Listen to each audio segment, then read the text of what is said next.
Yesaya pasal 28 ayat 1 sampai 29. Yerusalem tersesak dan terlepas. Nubuat terhadap Samaria. Celaka atas mahkota kemegahan pemabuk-pemabuk Efraim, atas bunga yang sudah mulai layu di perhiasan kepala mereka yang indah-indah, yaitu kota yang terletak tinggi di atas bukit, di atas lembah yang subur, yang penuh peminum anggur yang sudah pening. Sesungguhnya pada Tuhan ada seorang yang kuat dan tegap, seorang yang seperti angin ribut disertai hujan batu, yakni badai yang membinasakan, seorang yang seperti angin ribut disertai air hujan yang hebat menghanyutkan. Ia akan menghempaskan mereka ke tanah dengan kekerasan. Mahkota kemegahan pemabuk-pemabuk Efraim itu akan diinjak-injak dengan kaki, dan bunga yang sudah mulai layu di perhiasan kepala mereka yang indah-indah itu, yaitu kota yang terletak tinggi di atas bukit, di atas lembah yang subur. Nasibnya akan seperti nasib buah ara yang masuk dalam sebuah musim kemarau. Baru saja dilihat orang, terus dipetik dan ditelan. Pada waktu itu Tuhan semesta alam akan menjadi mahkota kepermaian dan perhiasan kepala yang indah-indah bagi sisa umatnya. Akan menjadi roh keadilan bagi orang yang duduk mengadili, dan menjadi roh kepahlawanan bagi orang yang memukul mundur peperangan ke arah pintu gerbang. Yesaya 28 ayat 7 sampai 29 terhadap pemimpin-pemimpin Yerusalem. Tetapi orang-orang di sini pun pening karena anggur dan pusing karena arak. Baik imam maupun nabi pening karena arak, kacau oleh anggur. Mereka pusing oleh arak, pening pada waktu melihat penglihatan, goyang pada waktu memberi keputusan. Sungguh, segala meja penuh dengan muntah, kotoran, sehingga tidak ada tempat yang bersih. Dan orang berkata, kepada siapakah dia ini mau mengajarkan pengetahuannya, dan kepada siapakah ia mau menjelaskan nubuat-nubuatnya? Seolah-olah kepada anak yang baru disapih dan yang baru cerai susu. Sebab harus itu, harus itu, harus ini, harus itu, mesti begini, mesti begitu, tambah ini, tambah itu. Sungguh, oleh orang-orang yang berlogat ganjil dan orang-orang yang berbahasa asing akan berbicara kepada bangsa ini. Dia yang telah berfirman kepada mereka, Tuhan tempat perhentian. Berilah perhentian kepada orang yang lemah, inilah tempat peristirahatan. Tapi mereka tidak mau mendengarkan. Maka mereka akan mendengarkan firman Tuhan yang begini, harus ini, harus itu, mesti begini, mesti begitu, tambah ini, tambah itu, supaya dalam berjalan mereka jatuh terlentang, sehingga luka, tertangkap, dan tertawan.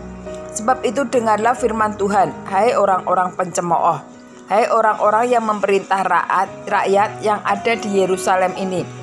Karena kamu telah berkata, kami telah mengikat perjanjian dengan maut, dan dengan dunia maut kami telah mengadakan persetujuan. Biarpun cemeti berdesik-desik dengan kerasnya, kami tidak akan kena. Sebab kami telah membuat bohong sebagai perlindungan kami, dan dalam dusta kami menyembunyikan diri. Sebab itu beginilah firman Tuhan Allah, sesungguhnya aku meletakkan dasar sebagai dasar di Sion, sebuah batu yang teruji, sebuah batu penjuru yang mahal, suatu dasar yang teguh. Siapa yang percaya tidak akan gelisah. Aku akan membuka keadilan menjadi tali pengukur dan kebenaran menjadi tali sipat. Hujan batu akan menyapu bersih perlindungan bohong, dan air lebat akan menghanyutkan persembunyian. Perjanjiannya dengan maut itu akan ditiadakan, dan persetujuannya dengan dunia orang mati itu tidak akan tetap berlaku. Apabila cemeti berdesik-desik dengan kerasnya, kamu akan hancur diinjak-injak. Seberapa kali ia datang, ia akan menyeret kamu. Sebab pagi demi pagi ia akan datang. Pada waktu siang dan pada waktu malam, maka adalah semata-mata kengerian untuk mengerti firman yang didengar itu. Sebab tempat tidur akan kurang panjang untuk dipakai, membujurkan diri, dan selimut akan kurang lebar dipakai untuk menyelubungi diri. Sebab Tuhan akan bangkit seperti di gunung Perasim, ia akan mengamuk seperti di lembah dekat Gibeon, untuk melakukan perbuatannya, ganjil perbuatannya itu. dan untuk mengerjakan pekerjaannya. Ajaib pekerjaannya itu. Oleh sebab itu, janganlah kamu mencemooh, supaya tali belenggumu jangan semakin keras. Sebab ku dengar tentang kebinasaan yang sudah pasti, yang datang dari Tuhan Allah semesta alam, atas seluruh negeri ini. Yesaya pasal 29 ayat 23 sampai 29. Yesaya pasal 28 ayat 23 sampai 29. Kebijaksanaan Tuhan. Pasanglah telinga dan dengarkanlah suaraku. Perhatikanlah dan dengarlah perkataanku. Setiap harikah orang membajak, mencangkul dan menyisir tanahnya untuk menabur? Bukankah setelah meratakan tanahnya, ia menyerahkan jintan hitam dan memberikan jintan putih, menebarkan jintan putih, menaruh gandum jawawut dan jelai kehitam-hitaman dan sekoi di pinggirnya? Mengenai adat kebiasaan ia telah diajari, diberi petunjuk oleh Allahnya. Sebab jintan hitam tidak diirik dengan eretan pengirik, dan roda gerobak tidak dipakai untuk menggiling jintan putih. Tetapi jintan hitam diirik dengan memukul-mukul dengan galah, dan jintan putih dengan tongkat. Apakah orang waktu mengirik memukul gandum sampai hancur? Sungguh tidak. Orang tidak terus-menerus memukulnya sampai hancur. Dan sekalipun orang menjalankan di atas gandum itu jentera gerobak dengan kudanya, namun orang tidak akan menggilingnya sampai hancur.